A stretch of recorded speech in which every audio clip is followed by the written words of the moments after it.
있습니다. 따뜻한 박수로 환영해 주시기 바랍니다. 토크, 부족한 경험. 그러나 나에겐 불라면 나도 가능할까? 서울은 불과 4년 만에 그 만남은 세계로 이어진다. 아시아에서 유럽, 실리콘밸리까지 되고 해외 파트너와 협업하며 국제 무대에서 네, 이런 오세훈 시장님 참석하셨습니다. 감사합니다. 네, 공동주택입니다.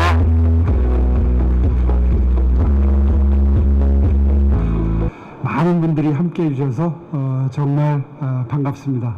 그리고 이렇게 도와주셔서 고맙습니다. 미래의 유니콘을 찾는 글로벌 스타트업 축제 Tryeverything 2025에 오신 것을 정말 진심으로 환영합니다. 국내외 스타트업 투자자 엑셀러레이터 그리고 국내외 대기업 중견기업 관계자 여러분 정말 반갑습니다. 특히 오늘 기자연설을 맡아주신 테슬라의 공동 창업자 마틴 에버하드 씨 정말 반갑고요. 오면서 차 속에서 AI한테 물어보니까 사실 테슬라는 일론 머스크가 창업한 게 아니라 이 마틴 에버하드 씨가 창업했다고 AI가 그렇게 가르쳐 주더라고요. 방금 전에 차 한잔하면서 확인을 했습니다. 테슬라라는 이름을 마틴 에버하드 씨가 지었다 그러네요. 또 전 오픈 AI 전략 총괄 잭 테스님 정말 고맙습니다. 방금 전에 여쭤보니까 우리는 AI가 늦어서 난리가 났다. 우리가 좀 먹을 게 좀 있겠느냐 여쭤보니까 먹을 게 많다고 그럽니다. 좀 이따가 설명해 주시겠다고 하니까 기대해 주셔도 좋을 것 같습니다. 이외에도 이 자리를 빛내주시기 위해서 외국에서 찾아주신 정말 귀한 분들이 많으신데요. 정말 진심으로 환영합니다. 아울러서 오늘 바쁜 일정 속에서도 자리해 주신 최호정 서울시의회 의장님 그리고 장승준 매일경제신문 부회장님께도 감사드립니다. 매년 저희를 도와서 이 의미 있는 행사를 이렇게 성대하게 개최해주고 계십니다. DDP는 바로 이 장소는 서울을 상징하는 창의와 혁신의 무대입니다. 오늘 이 무대에서 새로운 유니콘의 여정이 시작이 됩니다. 서울은 지난해 전 세계 300개 도시 중에서 창업하기 좋은 도시 8위를 기록했습니다. 싱가포르와 도쿄를 앞질렀다는데 정말 큰 의미가 있다는 자부심이 있습니다. 이 성과는 단순한 순위뿐만 아니라 그만큼 서울이 글로벌 무대에서 인정받고 있다는 증거라고 저는 생각합니다. 서울의 성과는 여러 가지 숫자로도 확인이 됩니다. 지식 축적과 자금 조달 분야에서는 최고점을 받았고 시장 진출, 인재 양성 항목에서도 높은 평가를 받았습니다. 이 모든 성과는 창업 생태계 주역들과 서울시가 함께 만든 정말 값진 결실이라고 생각합니다. 서울은 오래전부터 기업의 성장을 뒷받침해 왔습니다. 서울형 R&D 사업과 미래, 혁신, 성장 펀드를 통해서 수천억 규모의 연구개발을 지원해왔고 5조 원 규모의 비전 2030 펀드를 조성해서 AI, 바이오, 컨텐츠 같은 미래 산업에 집중적으로 투자하고 있습니다.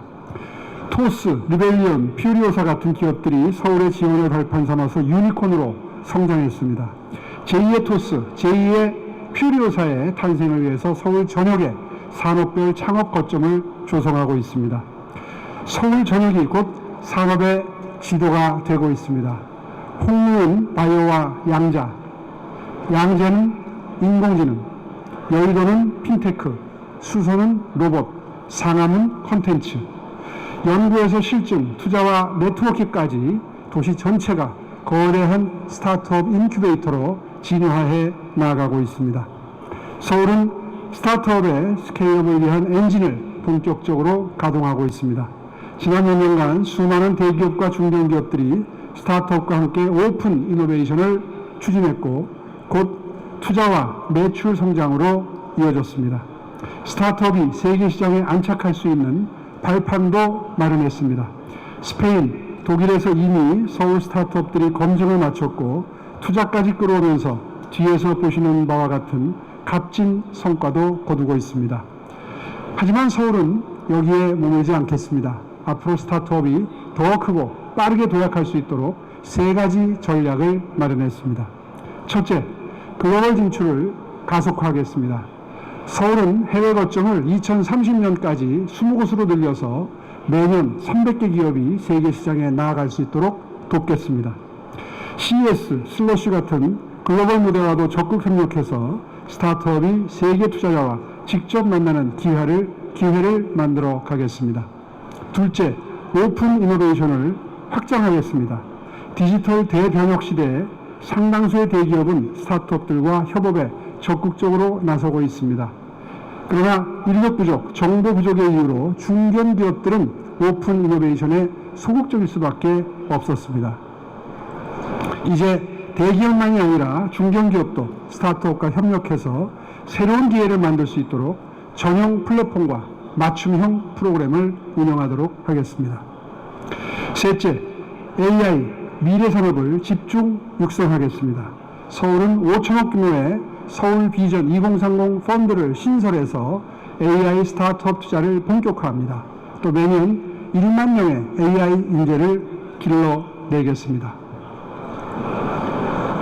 또 양재 서울 AI 테크시티를 조성해서 세계 연구기관과 기업이 모이는 최고의 AI 실리콘밸리로 키우겠습니다. 하지만 저는 늘 자문합니다. 이 순위가 과연 창업을 꿈꾸는 청년들, 지금 도전 중인 스타트업들이 체감하는 현실일까? 서울은 8이라는 순위에 만족하지 않겠습니다. 진짜 중요한 것은 창업가들이 규제에 장벽 없이 마음껏 상상하고 창조할 수 있는 환경을 만들어가는 것입니다. 서울의 다음 목표는 분명합니다. 글로벌 탑5 창업도시. 핵심은 스타트업의 스케일업입니다. 입주공간, 네트워킹, 자금, 인재 양성 등 물리적인 지원을 넘어서서 창업가들의 상상력과 창의성을 가로막는 규제들을 과감히 풀어나가도록 하겠습니다. 서울이 직접 나서서 새로운 판을 짜겠습니다. 여기에 세금과 노동개혁, 산업혁신 전략까지 더해서 대한민국 경제의 새로운 성장 동력을 이끌어내겠습니다. 지금은 가상의 아티스트가 음원 차트를 석권하고 있고 버추얼 아이돌이 스타트업 서울의 홍보대사가 되는 시대입니다. 변화가 곧 기회가 되는 흐름 속에서 여러분의 도전은 대한민국과 서울의 스타트업이 세계 무대에서 가치를 인정받는 열쇠가 될 것입니다. 여러분이 끊임없이 성장할 수 있도록 서울은 끊임없이 지원으로 함께하겠습니다. 서울을 반드시 글로벌 탑5 창업도시로 만들어내겠습니다. 전 세계 투자자 여러분, 서울을 믿고 서울의 스타트업에 투자해 주시기 바랍니다. 국내외 창업가 여러분, 서울의 든든한 지원에 힘입어서 더 과감하게 도전하고 더 크게 성장해 주십시오. 여러분, 결국 기업과 기술이 대한민국의 미래를 먹여 살릴 겁니다. 서울은 그 단순하고도 절실한 진리를 가슴에 새기고 기업을 키워내는데 모든 역량을 쏟겠습니다. 서울에서 성장한 스타트업은 서울시가 스케일업과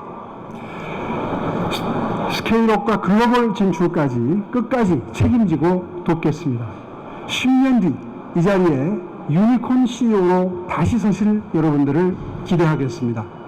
서울과 함께 트라이 에브리띵 하십시오. 감사합니다. 네, 감사합니다. 여러분, 오세훈 사회팀장 여러분 큰 박수로 환영해 주시기 바랍니다.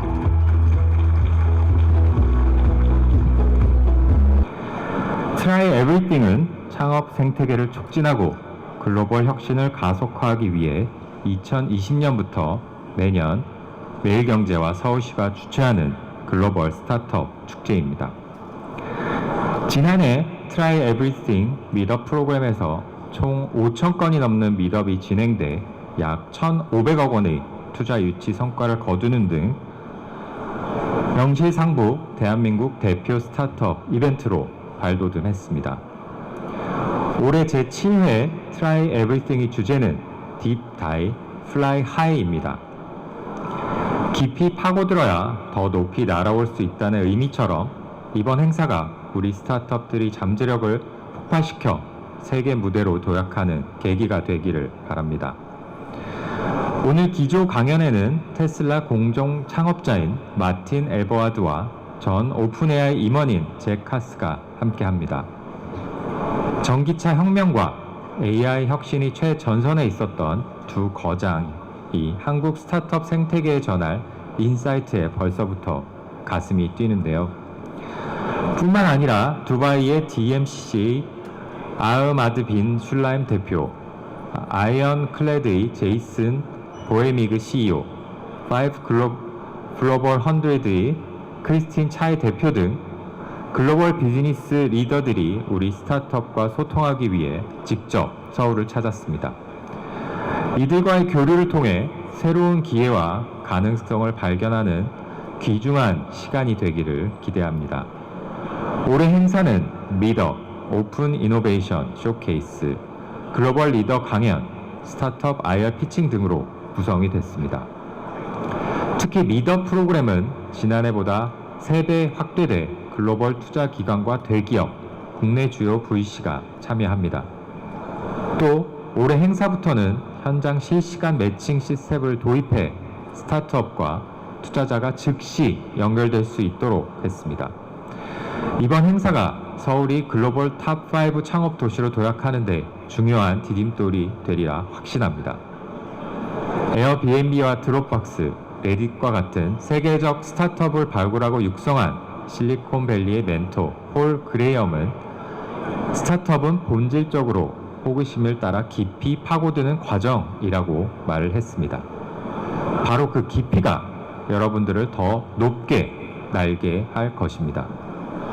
오늘 이 자리에 모인 스타트업이 호기심을 발판 삼아 두려움 없이 도전하고 놀라운 성장을 만들어 가시길 바랍니다.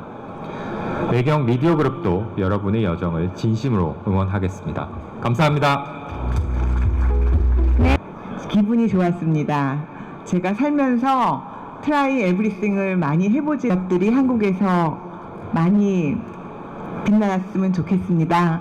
우리 Thank you very much, and it's great to be here in Seoul again after, I think it was 13 years last time I was here, 2003, which is, the prediction was we would have 950 million cars that year in the world, and would be 2.4 billion cars soon enough. And it was clear that we could not power all of these with oil. So I did not start off thinking I would start an electric car company. I started off trying to solve that problem. What should we use if it's not oil? And I looked at everything I could think of, battery electric, hydrogen, ethanol, diesel, and I looked at it from the perspective of a well-to-wheel energy efficiency. I looked at what is the resource consumption per mile and what is the carbon footprint per mile. And of course I came to the conclusion that electric cars were not only better, but a lot better. So it was a very interesting time for me to be looking at this because there used to be a law in California, the zero emissions vehicle mandate, that required car companies to sell a small number of electric cars in California if they want to sell gasoline cars. And as a result, the big car companies all made electric cars. They were not very good. They had very short driving range. They were not fun to drive, but they existed. And just about the time I was thinking about this problem, they succeeded in getting the zero emissions vehicle mandate removed, and every single electric car that had been on the market was taken off the market. Nobody was making electric cars, right? In fact, General Motors said that there just weren't enough people interested in electric cars to make a business out of it. It only appealed to the enthusiasts and the environmentalists, and that was all. So, I mean, what did they get wrong? Why did these cars not succeed? Because what they said was true. What people thought about electric cars were these, the kinds of cars that nobody really wanted to drive. What people wanted was something quite different. They wanted something fun, exciting. Maybe they didn't buy these cars, but this is what they dreamed of. And their vision of the electric car was something completely different, right? EVs did not appeal to most car buyers because they entered the market in the wrong place. Because new technologies rarely ever start out as cheaper, whether it's calculators or refrigerators or television sets or cars. New technologies, by their nature, are expensive and therefore start out as a luxury item until the company learns how to mass produce, develops the supply chain, develops the technology, and drives the price down. And so this is, of course, the right way to introduce electric cars. So the first radical idea I had of Tesla was to not try to compete on price, but instead to make a sexy electric sports car that would do everything that people thought electric cars couldn't do. It would be fun, it would be beautiful, it would be fast, it would have a long driving range, right? So a related problem with electric cars, of course, has always been the driving range. All those old electric cars had lead-acid batteries, which meant they had maybe 100 kilometers driving range on a good day, which is a big problem. But because I was no longer trying to hit a low price point to make a low-cost car, I could look at something different. And the different thing I did was the lithium-ion batteries. The people I knew from the auto industry in those years said lithium-ion batteries will never be used in cars. It's too difficult, it's too expensive, and it turns out, of course, every single electric car today is lithium-ion. So my idea at the time was to use the commodity lithium-ion cells that were on the market. The only lithium-ion cells that were being mass-produced in those days were made for laptop computers. So the Tesla Roadster had a battery pack that had almost 7,000 lithium-ion batteries from laptop computers in it. The other somewhat radical idea was to use a different kind of motor. Most people use motors that have magnets in them. I was even then a little bit nervous about the Chinese control of the rare earth elements that are required for magnets. And so we used instead what's called an induction machine, a motor that has no magnets. That motor was invented by Nikola Tesla and patented by him, and that's where the name of the company comes from.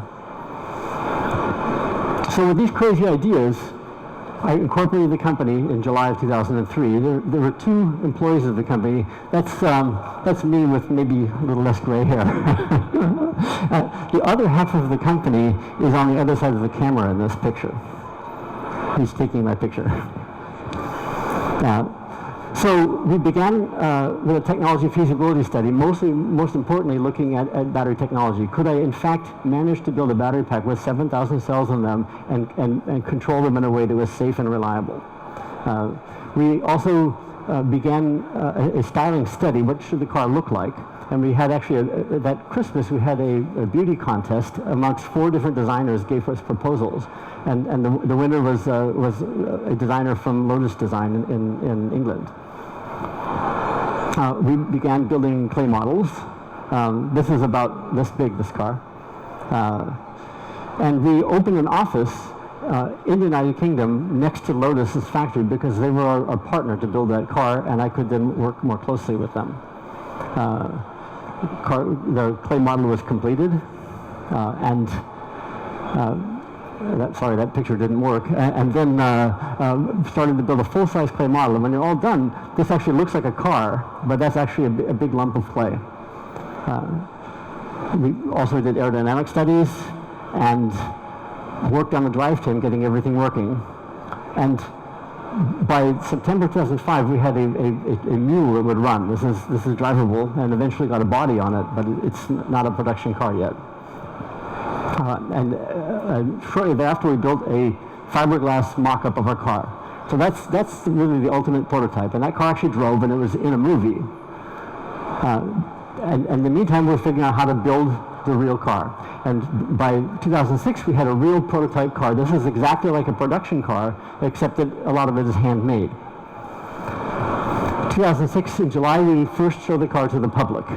We had a big event at the Santa Monica Airport in Los Angeles area, and thousands of people came, and we drove people in our cars around the track on a runway for an entire evening, and amazingly, our cars all worked all night long.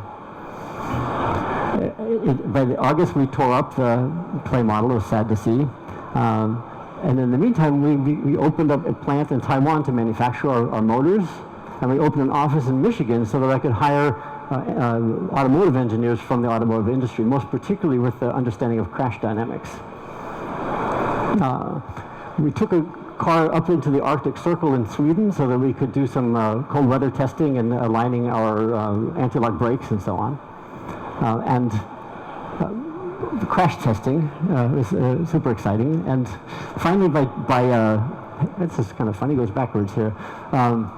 2007, the prototype phase was completed, and we were ready to start manufacturing cars.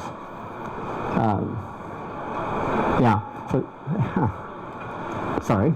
So 2008, we began delivering cars, and this is a collection of cars from 2008. The one with the stripes is my car. And we actually achieved it. We sold about 2,500 Roadsters. We launched the first successful new American car company in 100 years. Tesla fans often forget that this is the car. It's not the Model S. It's not the Model Y. It's not any of the bigger cars. This is the car that created the revolution that changed the world. So this is what I mean. In 2003, we were looking at the death of the electric car. It was declared dead. And the same year that we started the electric car company, Tesla. By 2017, almost all major OEMs were selling electric cars again. They were expensive. And today, the electric cars today are almost at price parity with gasoline cars. And I'd like to point out that the Korean electric cars are very competitive. In fact, I think my next electric car will be a Hyundai. I think that very soon, almost all cars will become electric. So, thank you very much. Yeah.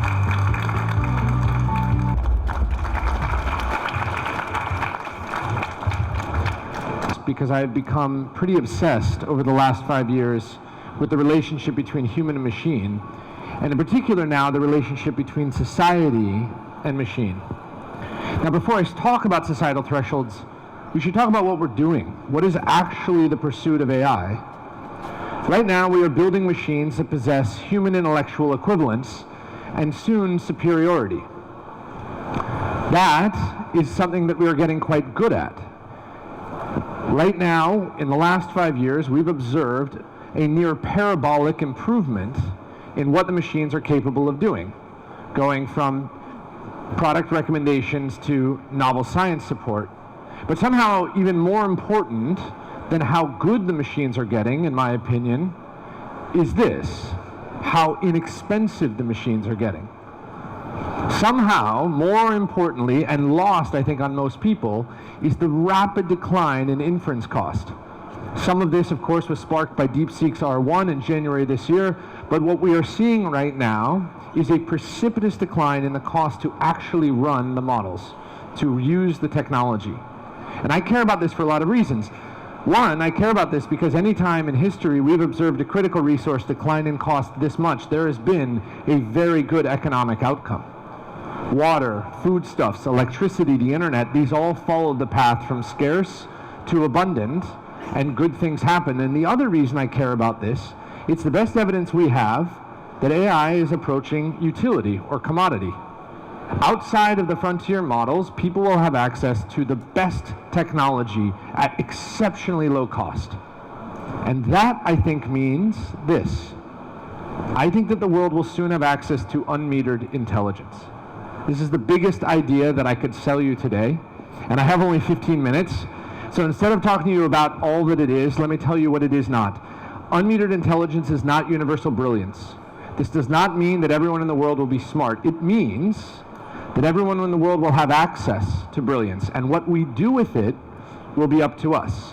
In the same way that just because you can read doesn't mean you do, in the same way because you have the internet does not mean you do research, unmetered intelligence does not mean that everyone will behave brilliantly. But as I start looking at unmetered intelligence, what are the implications? The big question that I keep coming up to is, in a world of unmetered intelligence, what is the limit of AI adoption? What is the limit of automation? Where do we actually decide that the human experience is sufficient? And that's led me to explore the theory of societal thresholds. A technological threshold asks the question simply, what can a machine do? That's all it asks. And a societal threshold asks the question, what do we want a machine to do? And I care about this a lot now for a number of reasons, not least of which is companies are going to build things that no one wants, and we'll talk about that in a second. And also, companies are going to build things that we should not want. There are a bunch of places that we could use this technology that we should not. There are a bunch of things that we should do to protect our humanity. But in order to explore this better, I've gone back in time recently to study the history of societal thresholds. Because what I really want to know is how and why does a societal threshold move? How and why does a society decide that a technology is something that we can adopt? And there are a bunch of historic examples: nuclear power, CRISPR, GMOs, tons of interesting technologies that we could use but we don't. But one historical one is really fun: the elevator. In 1854, Otis Elevator invents the modern people mover and starts selling a bunch of these elevators. By 1855, hundreds of tall buildings have purchased a thing that safely moves people up and down. The problem, by 1856, a bunch of these tall building owners have called up, Otis, no one wants to ride in the elevator. Why not? Well, they're afraid they're going to die.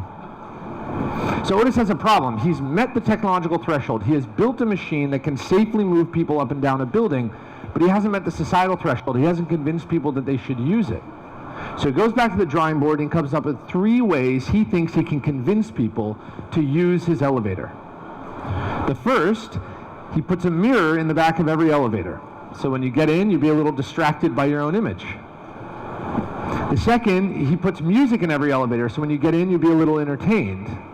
And the third, he puts an operator in the elevator. He puts a physical person in every elevator to push a button, giving you the sense of human agency. And it works. It moves the societal threshold. And then we all use elevators. And now we can look back and sort of laugh. That introduces a really important question, which is, what are our elevators? What are the things that we should obviously be using this technology for that we are not? And it is wonderful to have Martin here, because the obvious answer to our AI societal threshold is the autonomous vehicle. Now, so much has been said about the autonomous vehicle, and I want to be careful not to be too redundant. But what is remarkable today is this: 1.3 million people will die on the roadways this year. 1.3 million. The autonomous vehicle polls at 25% approval globally. 25% of the population wants an autonomous vehicle on their road. Why? Why do we stare in the face of catastrophe and say no to the most obvious solution? Well, we went and studied this. And what I'm going to present to you, I think, are the 3 reasons that a societal threshold moves as told by the autonomous vehicle. The first reason is really simple. We love control. Humans love control. When I first started doing this study, I had this idea that there was a freedom element. Some of this is a true story. A woman came up to me after a talk. I was espousing the importance of Waymo and Tesla and the progress they had been making in 2019. And a woman came up to me afterwards. She put her finger in my chest, and she said, "You shouldn't talk about autonomous vehicles like that. It's very un-American. Cars are freedom machines, and if they take away our cars, what's next?" I said, okay, my bad. So I had this idea that it was control, or I had this idea that it was freedom. It's not freedom. And we figured this out by studying 2 populations. We went and studied a bunch of really wealthy people. Really wealthy people, it turns out, like to fly planes and race cars. And they don't race those cars because they're going anywhere. It turns out they just ride around a track. They come right back to where they are. And they don't fly the planes because there aren't pilots to do it. They like these things because of the control. And then we went to Disneyland. Anybody here been to Disneyland recently? Anaheim? Thank you very much. Disneyland has at it a very famous ride called Autopia. Autopia, built in 1954, one of the 6 original rides at Disneyland. It is a ride on which children aged 3 through 8 drive around a cement circuit, 2 miles an hour on gas-powered cars. It is ugly. It smells bad. It looks bad. Disney hates it because it has no Disney representation, and yet every time they go to change it, Every parent says, don't get rid of this ride. Why? Because since 1954, its inception, it has been the most popular ride at Disneyland. More than Space Mountain, more than the Matterhorn. They don't talk about it, but it's the ride that every 3 through 8-year-old wants to do. Why? Because everyone knows that when you put your foot on the pedal and you turn a wheel, there is a visceral thrill. You don't need to be a genius or even an adult to appreciate the power of controlling a machine. And what we now face in a world where we are asking machines to take over things on our behalf, even those things that are killing us, it is going to be very hard for a lot of people to surrender that control. The second reason, technological thresholds are moving way too quickly. Martin knows this problem exceptionally well.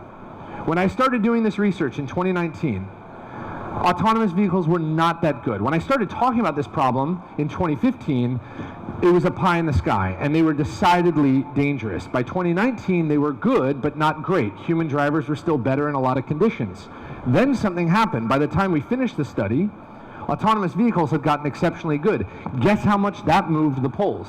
Guess how much that changed people's opinions on autonomous vehicles? Martin knows this answer, 0. And in fact, it appears that people are less interested in autonomous vehicles today than they were 4 years ago. The answer to this is pretty clear. Most people have no idea how good these machines are.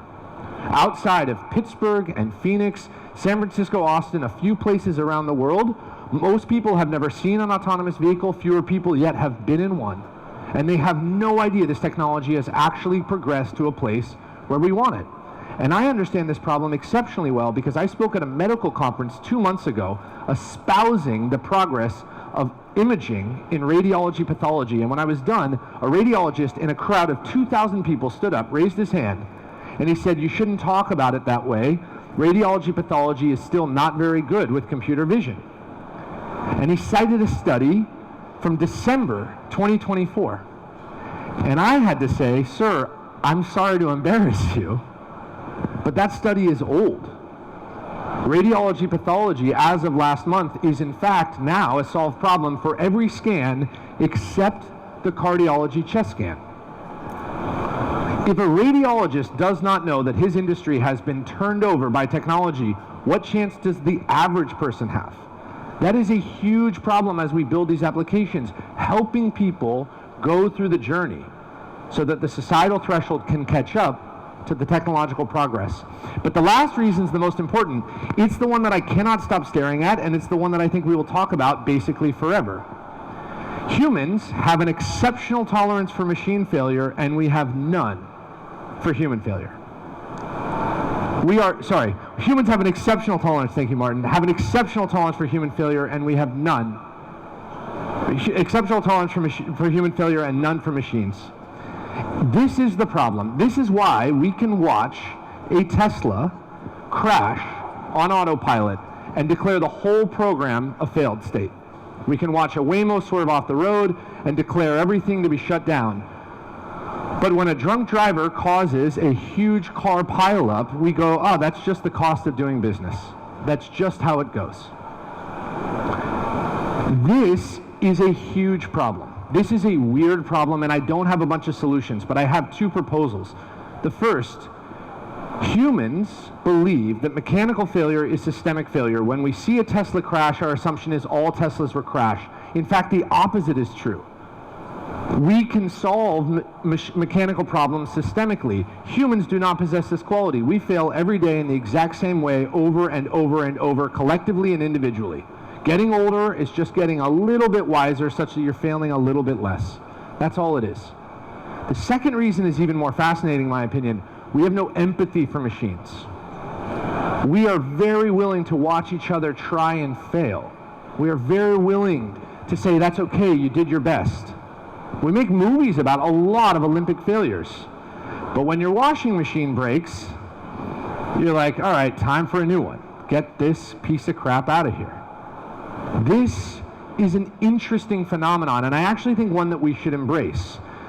The precision that we expect from machines, but not humans, is a fascinating space between humans and machines, and one that has actually protected us for a long time. It's why this building will never collapse. It's why planes don't fall out of the sky.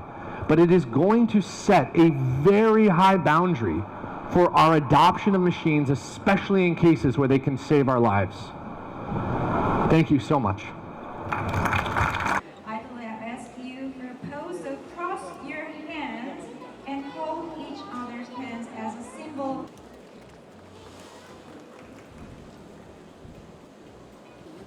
네, 감사합니다. 그리고 잠시 계시고요. 이제 두 번째는 참석하신 4분 진행되고 있는데 이분들이 이 로봇을 통해서 보행 제한을 닫으면 17% 정도 보행 인력 본인에게 습득이 되고 건강해지고 하는 것입니다.